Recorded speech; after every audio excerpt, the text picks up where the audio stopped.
Hello and welcome to PHTV Sports Bracketology Special. Behind me here we're going to be talking about what we think happened during the Selection Sunday show. And over here beside me we've got Dakota Jones. He's going to be, go ahead and tell them what you're going to be doing, Dakota. Yeah, I'm Dakota Jones. I'll be breaking down the key players in this year's tournament. And I'm going to pass it over here to Coach Caywood.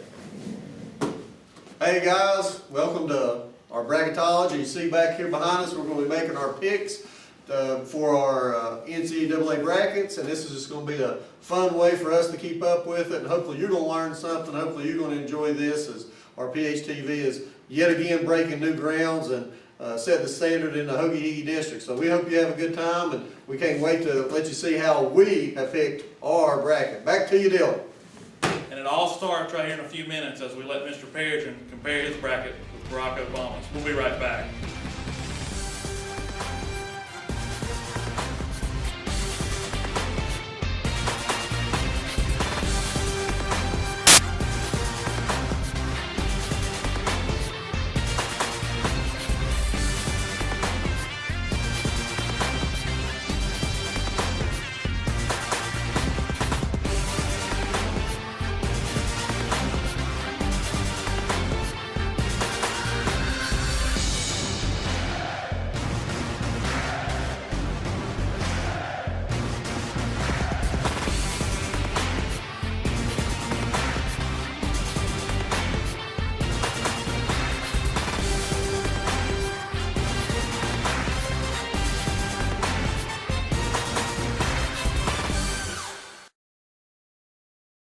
Welcome back here to PHTV Sports Bracketology Show. This is Dillon Hutton, and got a very special guest. Mr. Perrigan is going to fill out his bracket here from the Sweet 16 and down. We're going to be comparing his bracket with President Obama's bracket, Bracketology. We're going to be comparing his bracket with his over the next few weeks. Hopefully, maybe you'll be able to beat the president at Well, I'm going to do my best.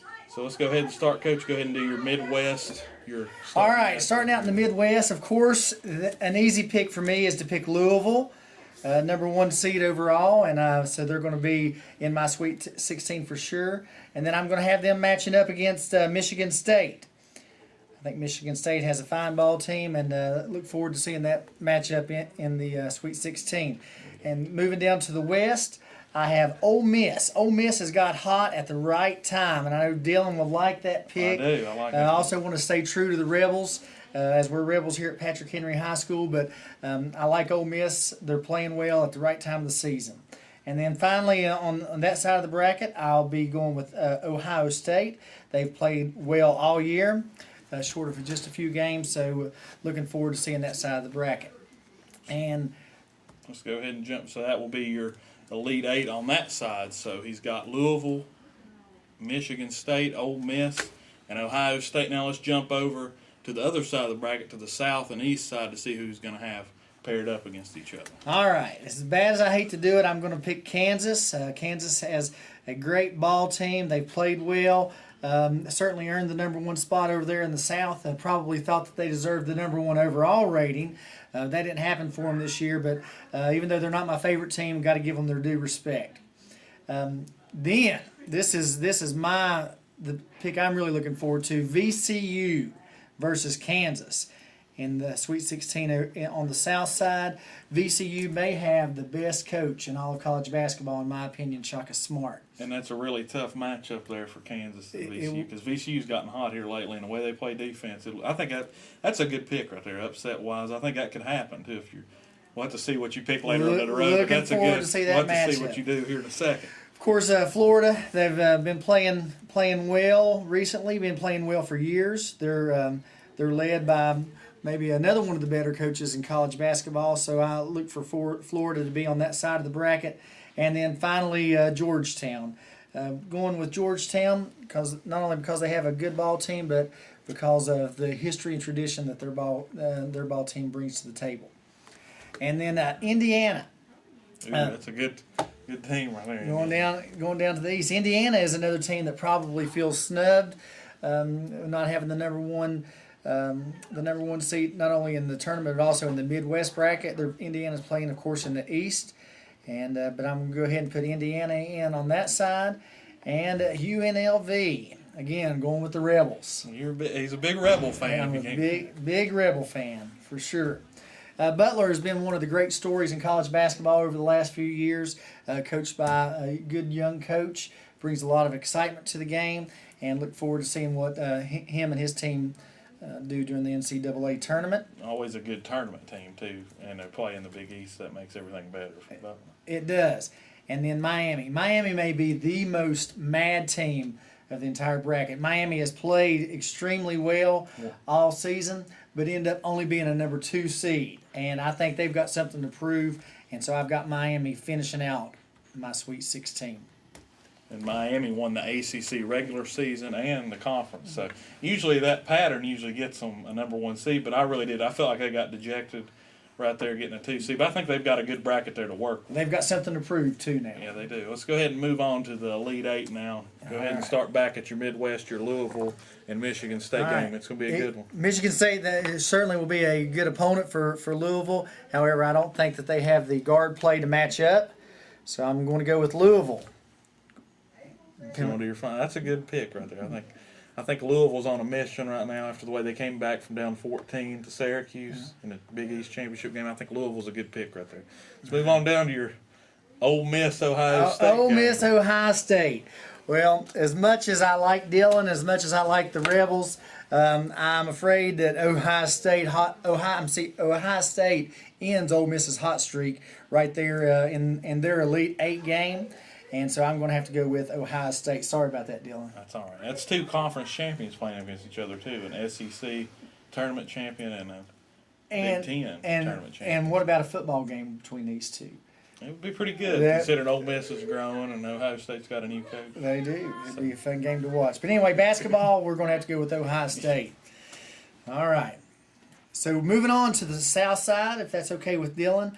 Of course, as much as I like VCU and Shaka Smart, athletes, and and I don't like Kansas, I'm afraid I still think Kansas has the better ball team.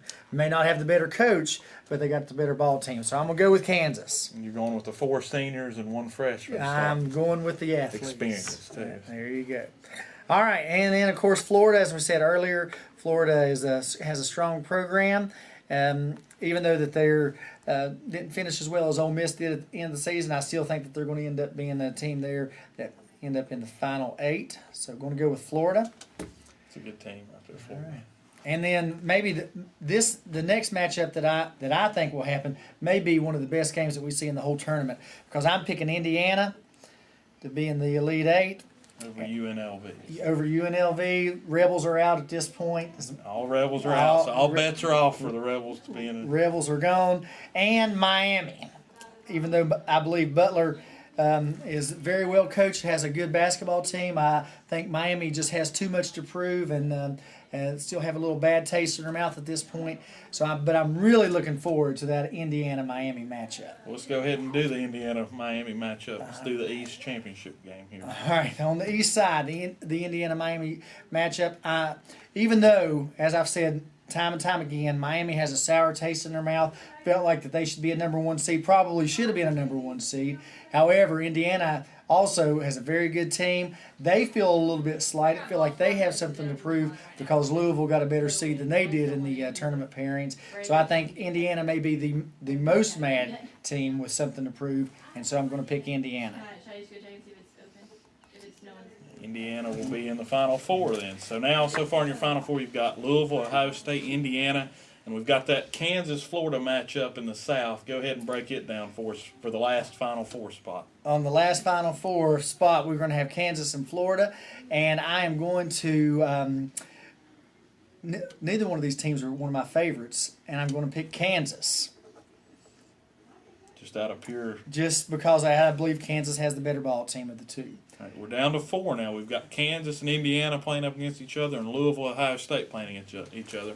Let's go ahead and start with the Louisville, Ohio State game. We've got a Big East team versus a Big Ten team. What do you expect from that game? Well, again, Ohio State, certainly a good ball team, but Louisville, I believe, is just the cream of the crop on that side of the bracket. And who can argue with Rick Pitino as the head coach? Any team, I would take any team in this bracket, put Rick Pitino with them, and I think that they'd go at least one step further than they would with anybody else. Rick Pitino is a great coach and a class act. So I'm going to go with Louisville. Louisville going to the final game. And Now we go to the other side. Who's going to play Louisville, Kansas or Indiana? Well, both teams, we pick two number ones coming down into the Final Four, and we know that that doesn't happen very often. I hope that it does, so that my side of the bracket is at least competitive with President Obama's. But I believe, again, even though Kansas is not my favorite team, I think they have a team that's good enough to be in the championship game. So I'm going to go with Kansas. So we got a Kansas-Louisville matchup. Two great teams. Who you got? Championship game. Great teams. We'll look for all the marbles. Look for Peyton Siva to take control. There may not be a better guard in transition in all of college basketball. And I think Peyton Siva will just be too much for the backcourt of Kansas. And so I look for Louisville to win it all. Louisville's going to win Mr. Perrigan's national championship game. We're going to be comparing, again, like I said, Barack Obama's bracket with his. So right now we're going to go back. We're going to get ready to break down our brackets. Make sure you hang around with us. Thank you for talking to us, Mr. Perrigan. Is it great talking to you, Dillon? We'll have to come back. We'll have to see how you do. So all right. wish you luck. Thank you too, Freddie. Great cameraman. Yeah. Thanks. We'll be right back.